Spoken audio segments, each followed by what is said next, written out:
Consecration to St. Joseph, Day 2. The Litany of St. Joseph. Knowing by experience St. Joseph's astonishing influence with God, I would wish to persuade everyone to honour him with particular devotion. I have always seen those who honoured him in a special manner make progress in virtue. For this heavenly protector favours in a striking manner the spiritual advancement of souls who commend themselves to him. St. Therese of Avila. You have probably heard of St. Maximilian Kolbe, the heroic priest who gave his life for another prisoner in the concentration camp at Auschwitz. St. Maximilian was a zealous promoter of Our Lady and Marian consecration. He founded the militia Immaculate in 1917 to spread devotion to Our Lady around the world.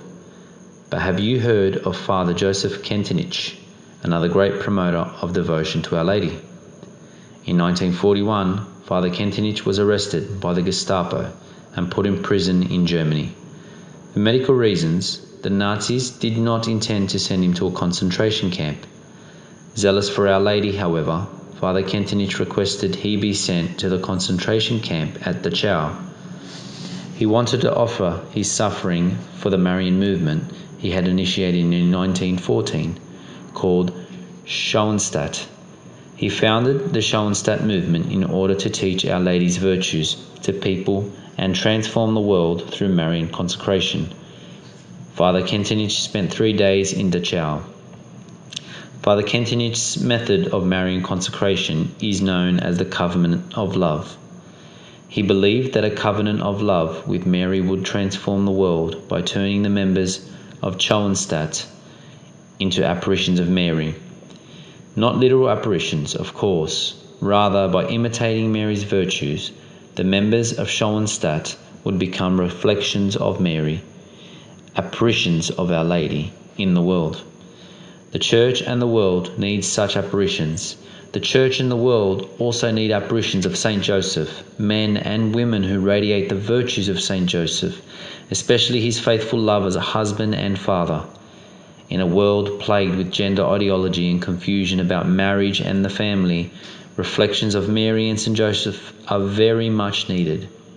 Consecration to St. Joseph and imitation of his virtues will make this happen.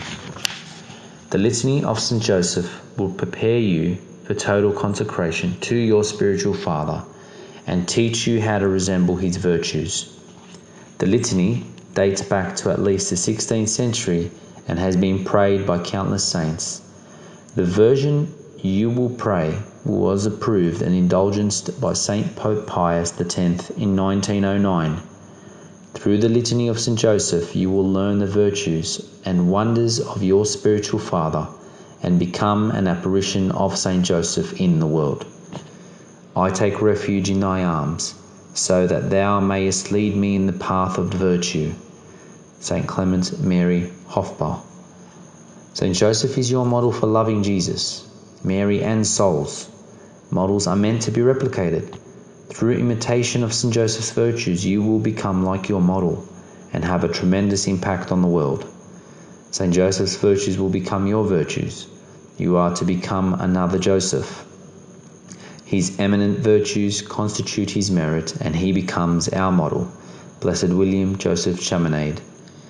St. Joseph is our guide and our model, because our vocation is like his. We must live his life, practice his virtues, and assimilate his spirit.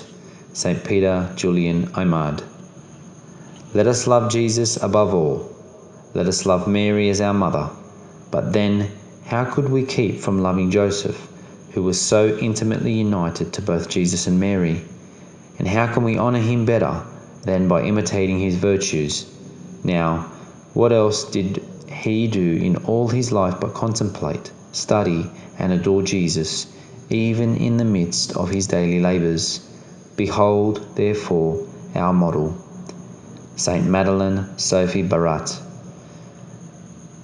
Pray the Litany of St. Joseph, page 233, and then pray the Memorare to St. Joseph on page 240.